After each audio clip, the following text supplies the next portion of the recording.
Bonjour, je m'appelle Olivier Rio, je suis gardien et passeur de crânes de cristal et je vous souhaite la bienvenue sur la chaîne YouTube de la magie des crânes de cristal. Et aujourd'hui, j'ai décidé de faire avec vous une petite vidéo YouTube un petit peu différente puisque j'ai envie aujourd'hui de vous raconter 5 anecdotes, 5 histoires autour d'appels que j'ai reçus de la part des crânes de cristal.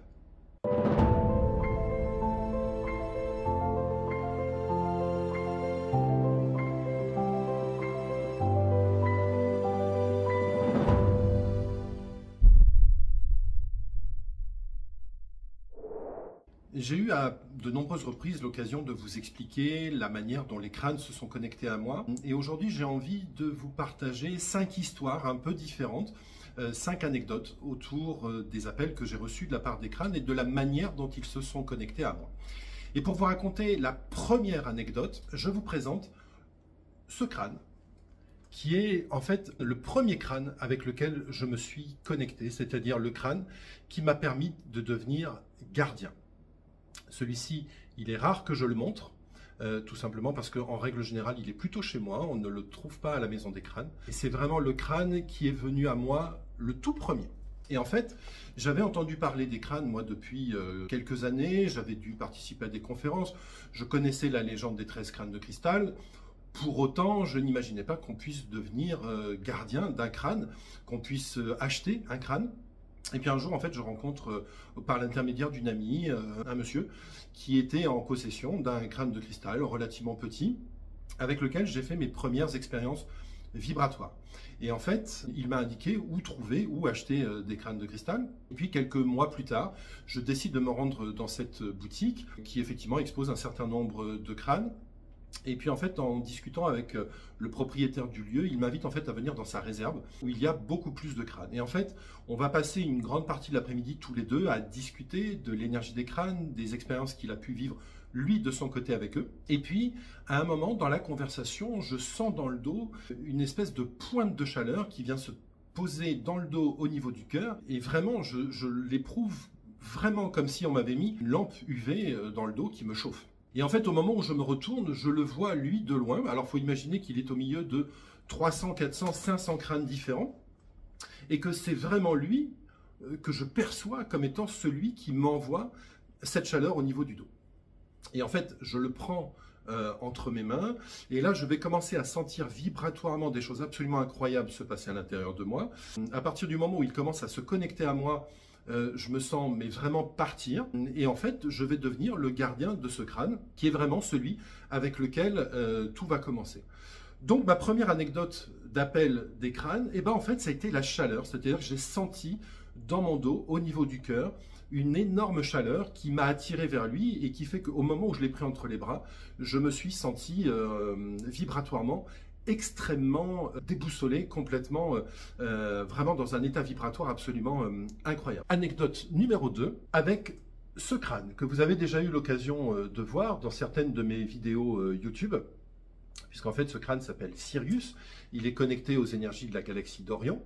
Et en fait ce crâne, moi je l'avais honnêtement pas vu, c'est-à-dire qu'en fait on me parle un jour d'un passeur de crâne, d'un marchand qui se trouve dans l'Aude, et donc je vais à sa rencontre, je vais faire des expériences énergétiques extrêmement fortes. Je vais pas vous mentir, les prix sont extrêmement élevés et j'ai pas du tout les moyens en fait de m'acheter un crâne chez lui, donc je vais repartir avec un tout petit crâne qui m'aura coûté relativement cher mais qui reste dans mon budget.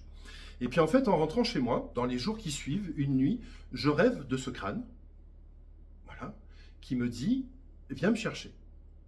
Et donc là, je perçois vraiment ce rêve comme étant un appel. Donc je vais sur le site de ce marchand. Je retrouve effectivement la photo de ce crâne que honnêtement, je n'avais pas repéré quand j'avais été le voir. Et en fait, je regarde le prix et je tombe de ma chaise tellement il est cher. Et en même temps, je me dis, mais finalement, si c'est un appel du crâne, je pense que ce marchand va comprendre et qu'il va, si ce n'est me faire un très bon prix, peut-être même, pourquoi pas, me l'offrir. Puisqu'après tout, il y a un appel, il est connecté lui aussi, et que probablement, il saura reconnaître la vérité du message que je lui rapporte. Et donc, très naïvement, en fait, j'envoie un mail à ce vendeur en lui expliquant ce qui s'est passé, en lui expliquant le rêve que j'ai fait, en lui expliquant l'appel que j'ai reçu de ce crâne, et en lui disant, voilà, de manière très naïve, en lui disant, écoute, voilà, moi, le prix auquel il est, c'est impossible pour moi, j'ai absolument pas l'argent pour me le payer. Est-ce que tu peux me faire un très bon prix, ou en tout cas, voilà, en tout cas, m'aider. Et en fait, je reçois assez vite une réponse qui est assez sèche, dans laquelle il me répond non. Non, non, les prix sont les prix et voilà, il n'y a pas de raison pour que je te fasse un prix particulier. Bon, je vous avoue que je suis un petit peu étonné et puis en même temps, bah, je découvre la réalité du marché du crâne de cristal avec ses codes, ses prix pratiqués, etc., etc. Et je vous avoue que je ne comprends pas très bien ce qui se passe. Et puis en fait, la nuit suivante, toujours en dormant, toujours dans mon rêve, ce crâne vient me voir en me disant « Eh ben écoute, viens me chercher ».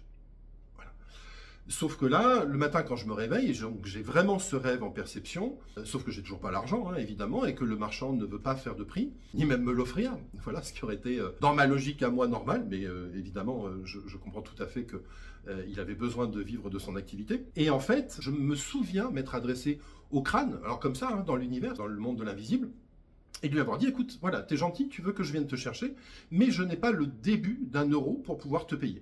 Donc si tu veux venir avec moi, trouve l'argent. Et vraiment, je lance ça, mais vraiment en me disant, allez, au moins, voilà, je suis tranquille avec ma conscience, au moins j'ai posé une demande, et puis après tout, bah, si vraiment il veut venir avec moi, il se débrouillera. Et bien, vous me croirez si vous le voulez, mais l'après-midi même, donc à l'époque, moi j'avais un cabinet de coaching et de formation sur Perpignan. L'après-midi même, en fait, j'ai une grosse entreprise de Perpignan qui me téléphone en me disant, écoutez, on veut vous missionner pour de la formation au sein de notre entreprise. Donc écoutez, on a un contrat à vous proposer, est-ce que vous l'acceptez? Et ce contrat représentait 3 fois la somme dont j'avais besoin pour pouvoir acquérir ce crâne. Donc là, je rappelle le marchand en lui disant, écoute, voilà, est-ce que tu veux bien me le mettre de côté, s'il te plaît? Parce que bon, le temps que le contrat se mette en place, que je fasse les formations et tout, j'aurai l'argent dans 3 mois. Mais dans 3 mois, je suis sûr de pouvoir venir te le chercher, puisque le contrat est signé. Et là, en fait, le vendeur me répond en me disant, écoute, on va faire mieux. Tu vas venir le récupérer, tu me laisses un chèque que j'encaisserai dans 3 mois, quand tu auras reçu ton argent. Et donc, en fait, en 48 heures, je suis passé d'un crâne qui m'appelle avec un marchand qui me dit non, je ne ferai pas de prix, et moi qui dis, mais de toute façon, j'ai pas les sous pour le payer, à bah, je vais le chercher et je le récupère, et tout ça en 48 heures. Donc, la deuxième anecdote autour de l'appel d'un crâne, bah, c'est celle-ci, c'est-à-dire que lui est venu me chercher en rêve, je n'avais pas les moyens de me le payer, et en fait, j'ai fait une demande à l'univers, et à lui en particulier, pour qu'il trouve les fonds nécessaires pour pouvoir venir chez moi. Et donc, lorsqu'un crâne veut venir, bah, croyez-moi, il fait en sorte de trouver les moyens financiers de vous le permettre. Ça, c'était l'anecdote numéro 2. Et nous allons passer maintenant à l'anecdote numéro 3 avec un autre crâne qui est ce crâne en quartz fumé de l'Himalaya, qui est un crâne magnifique que vous avez souvent l'occasion probablement de voir en photo parce que c'est un crâne que j'aime beaucoup prendre en photo puis que j'emmène très souvent avec moi dans les différents lieux où je peux me rendre. Et en fait, ce crâne est un crâne qui a été donc taillé, sculpté par mon sculpteur indien. Et puis un jour, donc, je reçois plein de crânes, comme ça m'arrive très régulièrement. Et puis, dans la journée, donc, je les déballe, je les étiquette, etc., etc. Et commence à arriver dans ma tête une espèce de petite musique où j'entends « un batsman, un batsman, un batsman ». Voilà. Et je n'ai aucune idée de ce que veut dire « un batsman ». Et je ne sais même pas pourquoi j'ai ça qui me trotte en tête.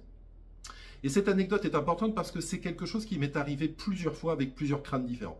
C'est-à-dire que d'un seul coup, dans la journée, j'ai un nom qui commence à trotter dans ma tête et qui commence à tourner un peu comme un mantra. Et je n'arrive pas à m'en défaire. C'est-à-dire que vraiment, le nom tourne en boucle dans ma tête. Et j'entends ce nom, un batsman, un batsman, un batsman. Et je vais être honnête, je ne fais absolument aucun lien à ce moment-là avec les crânes de cristal. Et je finis par me souvenir que Un Batsman a été un très grand chaman, gardien de crâne de cristal en Amérique du Sud, qui est décédé il y a quelques années maintenant. Et j'ai l'impression à ce moment-là que je reçois un message pour m'intéresser à ce qu'il a dit, à des vidéos qu'il aurait pu tourner, etc., etc. Et donc je commence à fouiller un peu sur Internet, à aller voir sur YouTube, à essayer de voir des interviews de lui, etc., etc., son histoire. Et je vais être honnête, en fait, ça ne me parle pas. C'est-à-dire que je sais qu'il est reconnu comme étant un très grand chaman, un très grand gardien de crâne ancien, de crâne antique, mais tout ce que je lis, tout ce que je vois ne me parle pas du tout. C'est intéressant, mais ça vibre pas à l'intérieur de moi.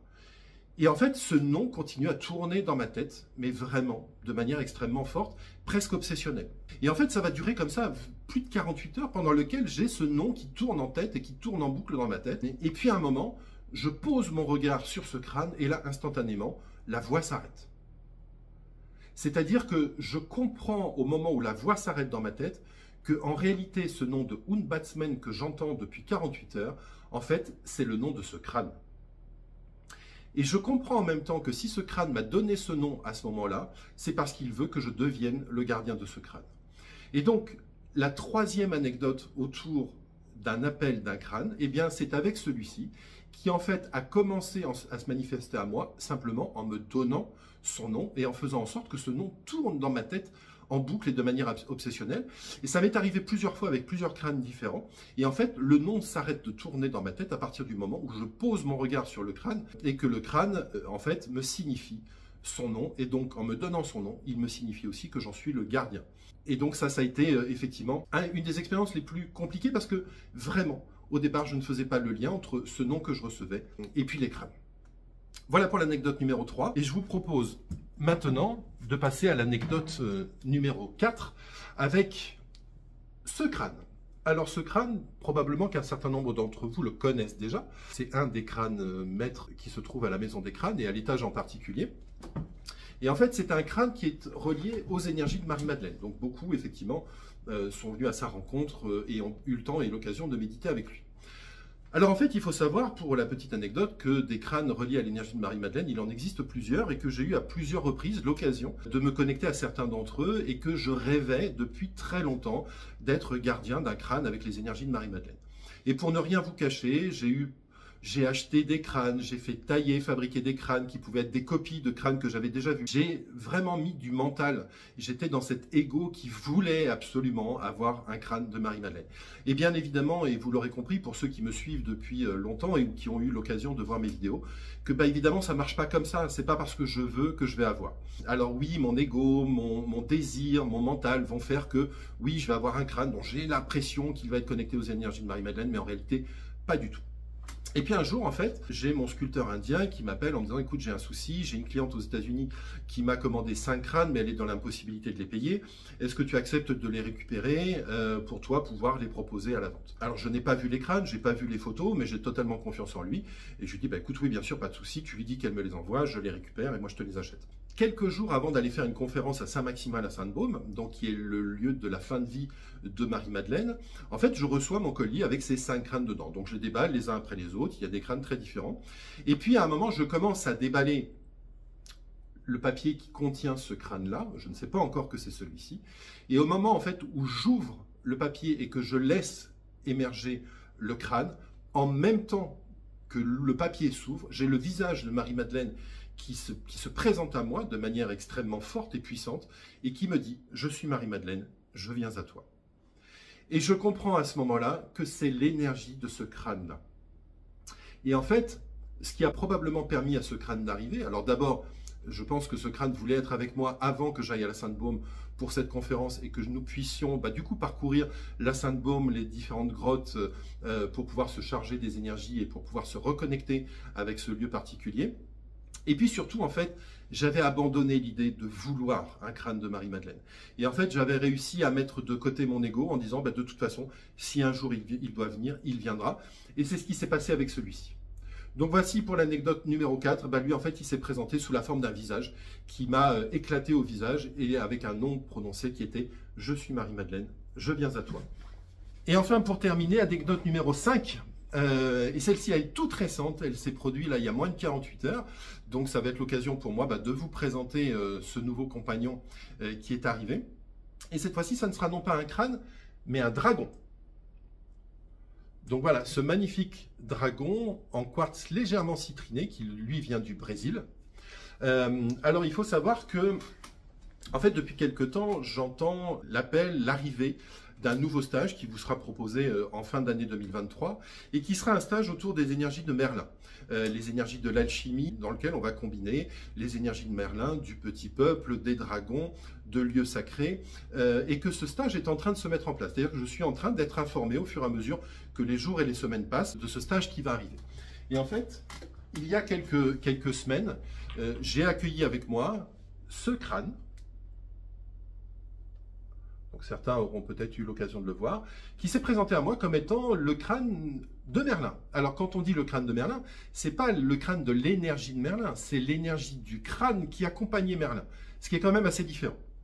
Et donc, ce crâne que je viens de vous présenter, qui est également un crâne du Brésil, eh ben, lui fera partie du stage. J'aurai sans doute l'occasion de vous raconter aussi comment il s'est présenté à moi, parce que ça a été un petit peu chaotique. Mais ça me semblait important en fait de vous parler de celui-ci, parce que c'est un dragon, et que finalement, l'appel des dragons est similaire à l'appel des crânes. Et en fait, il y a quelques jours, j'ai reçu des crânes nombreux et des dragons nombreux venus du Brésil. Et en fait, au moment où on a déballé ce dragon, moi j'étais à côté, et instantanément, j'ai entendu « Je suis le dragon de Merlin ». Voilà. Et là, il y a eu une espèce d'évidence. C'est-à-dire que des belles pièces, des beaux dragons, des beaux crânes, j'en reçois quasiment tous les jours. Et que parfois, c'est difficile de faire la part des choses entre le mental qui voudrait, le mental qui aime, la beauté d'une pièce et puis l'appel réel que l'on reçoit. Et en fait, celui-ci, ça a vraiment été, je l'ai entendu. Et en même temps que je l'ai entendu, j'ai eu une espèce de coup au cœur et je l'ai pris instantanément entre les mains. Et là, je me suis senti aligné, je me suis senti bien, je me suis senti en paix. Et en fait, ce dragon donc s'est présenté à moi comme étant le dragon de Merlin. Et c'est celui qui nous accompagnera pour le prochain stage qui arrivera d'ici quelques mois et qui tournera autour des énergies alchimiques de Merlin. Et donc, celui-ci, je l'ai simplement entendu au moment où il est arrivé ou au moment où on l'a déballé. Et il m'a donné instantanément son nom et pourquoi il était là. Voilà pour l'anecdote numéro 5. Je pourrais vous partager encore pendant des heures et des heures des anecdotes de connexion particulière avec les crânes ou avec les dragons. C'est toujours la même chose, c'est-à-dire qu'à un moment, c'est une évidence. Je sais quand je reçois un appel qu'en fait, c'est pas mon mental, c'est pas moi qui veux, et qu'il y a quelque chose qui est extérieur à moi et qui est plus fort que moi. Et donc, je sais qu'en vous racontant ces anecdotes, je vais venir en rassurer beaucoup qui parfois se demandent si c'est leur imaginaire, si c'est leur mental ou si c'est véritablement un appel des crânes. Et donc, en vous partageant ces 5 anecdotes autour de ces 5 appels différents, j'espère venir vous rassurer et puis aider ceux pour qui ça n'est pas encore complètement clair et qui ne sont pas complètement sûrs que lorsqu'ils ressentent quelque chose pour un crâne ou un dragon, ce soit véritablement un appel et non pas un désir du mental qui voudrait absolument posséder un objet. Voilà, j'espère que cette vidéo vous aura plu. Si c'est le cas, écoutez, n'hésitez pas à la liker. N'hésitez pas surtout à commenter parce que c'est aussi sur la base de vos commentaires que je peux vous proposer d'autres vidéos avec d'autres thèmes. Et puis bien évidemment, pour être tenu informé des prochaines vidéos qui sortiront, je vous invite à vous abonner et à activer les notifications. Je vous remercie, je vous souhaite une très belle journée. À très bientôt. Au revoir.